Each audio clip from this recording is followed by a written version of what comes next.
Seguimos con el tema de que la obesidad es una enfermedad y te cuento por qué.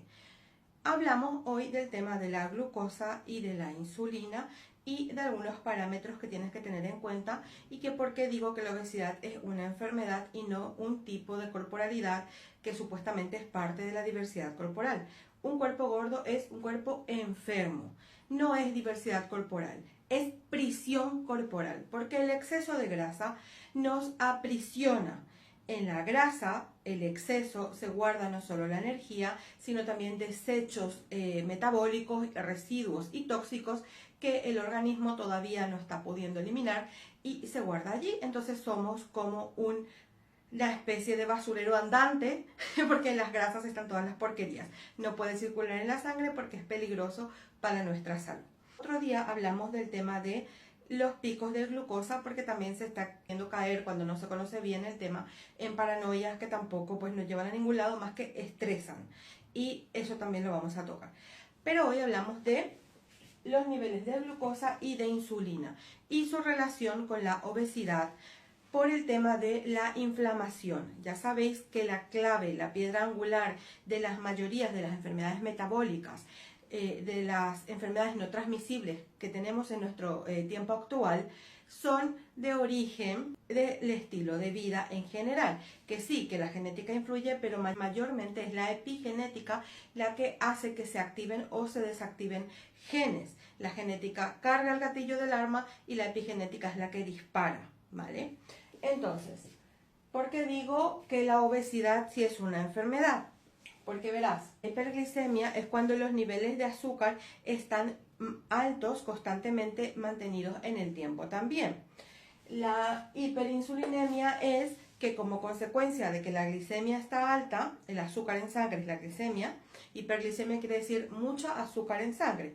Entonces, como consecuencia, el páncreas tiene que trabajar de más, producir más insulina para intentar bajar esos niveles de glucosa en sangre que no están pudiendo entrar en la célula, porque la sangre es tóxico también. En la sangre el azúcar, si permanece mucho tiempo, se carameliza.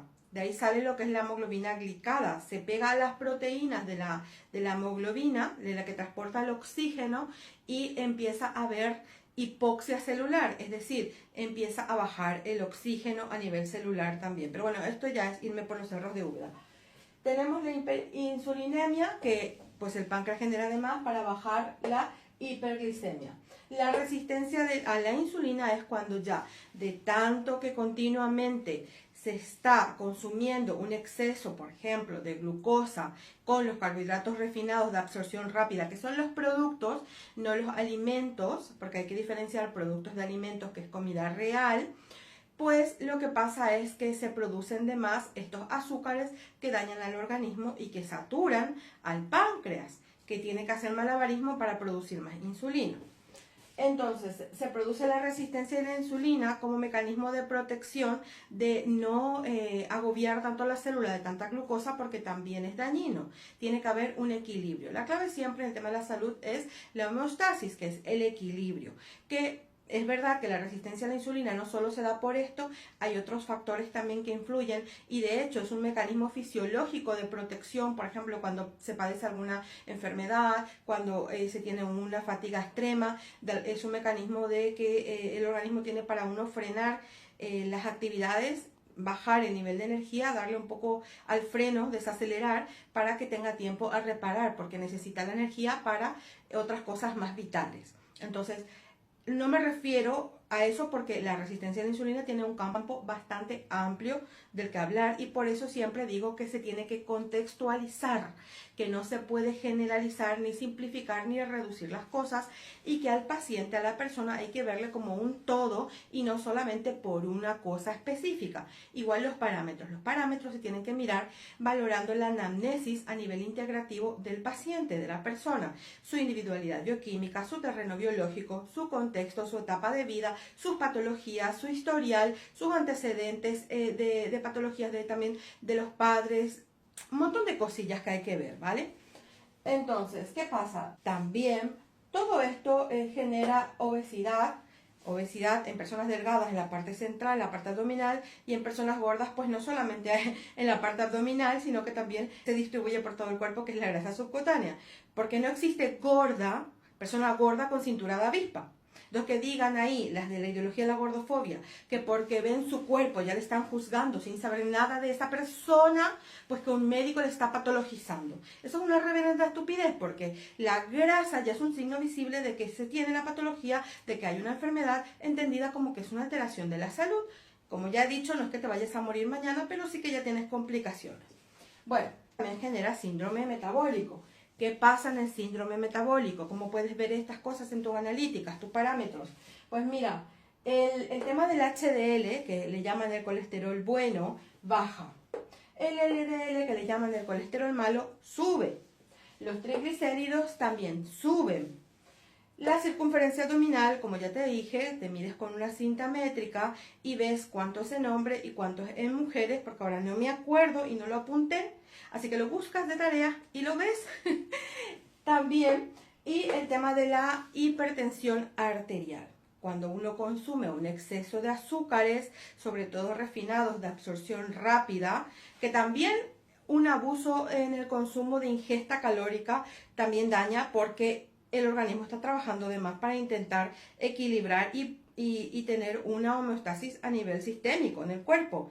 Pero mayormente lo que producen los picos generales de rápidas subidas de glucosa, pues son los carbohidratos refinados de absorción rápida, los productos, los refinados, los ultraprocesados que tienen exceso de azúcares, exceso de sal, exceso de grasas, que son hiperpalatables, que crean ganas de seguir consumiendo más y más y más, pues esos, ¿vale? Luego también, si esto no se corrige, se puede caer en una diabetes tipo 2 con el tiempo. ¿Por qué? Porque el páncreas se agota, ya la calidad de la insulina es peor o deja de producir en condiciones eficientes, y entonces se necesita ya pues ayuda de pues medicación como insulina externa, exógena, no endógena, que es la que produce el páncreas, sino exógena como una ayuda adicional. Pero también se puede revertir cuando no está muy avanzado, porque hay grados y grados, ¿vale? Porque la salud no es o estás enferma y te vas a morir ya, o es que estás sana, absolutamente sana. No, es como una escala que tiene una escala de grados, de gradación, por decirlo así, el 1, el 2, el 3, el 4, el 5, el 6, 7, 8, 9, 10, bueno, más o menos. La arteriosclerosis, porque al pegarse la glucosa en la hemoglobina, pues falta oxígeno, y al no haber oxígeno, no solamente es que se reduce el tema de la circulación sanguínea en condiciones, se espesa la sangre, se dañan las arterias y se pueden producir placas, porque el colesterol va a las arterias para intentar reparar esa parte donde se ha dañado, y se producen placas de ateroma. Y pueden producir enfermedades cardiovasculares como accidente cerebrovascular, infartos y demás. Bueno, riesgos cardiovasculares. Entonces, todo esto que te estoy comentando lleva a una inflamación crónica sistémica de bajo grado, que como ya te dije, en el perfil tienes anclado, es el tema de los nódulos tiroideos que se da por la inflamación crónica sistémica de bajo grado. Es aplicable también a la obesidad, ¿vale? Así que tú, después de ver este vídeo, te vas al que está anclado en mi perfil, el de los nódulos tiroideos, las causas, y ahí tienes una clase completa detallada de cómo trabajar el tema de la inflamación. Bien, la hiperglicemia, cuando no se puede, hay mucho exceso de azúcar, pues si no entra a las células, si no se puede nutrir porque ya están sobrenutridas o están ya desbordadas o incluso dañadas, la insulina lo redirige a los adipocitos. Y los adipocitos, que son los tejidos grasos, van creciendo, van creciendo, van creciendo. Y pues ahí tenemos la hiperplasia y la hipertrofia adipositaria, que ya hablaré en otro vídeo también. Pero el tema de la hiperplasia, sobre todo, que bueno, ya lo digo ahora.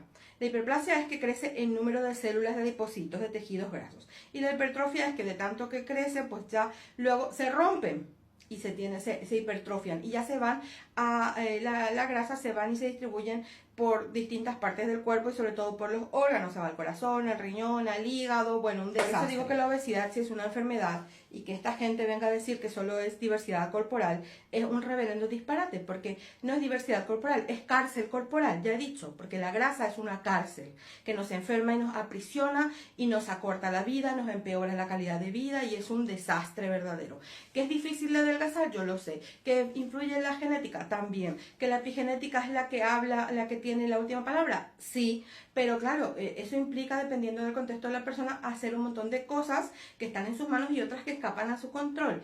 Aquí ya hablamos de los determinantes de la salud y un montón de cuestiones más. Pero no me quiero enrollar, aunque ya lo hago porque no puedo evitarlo, pero bueno.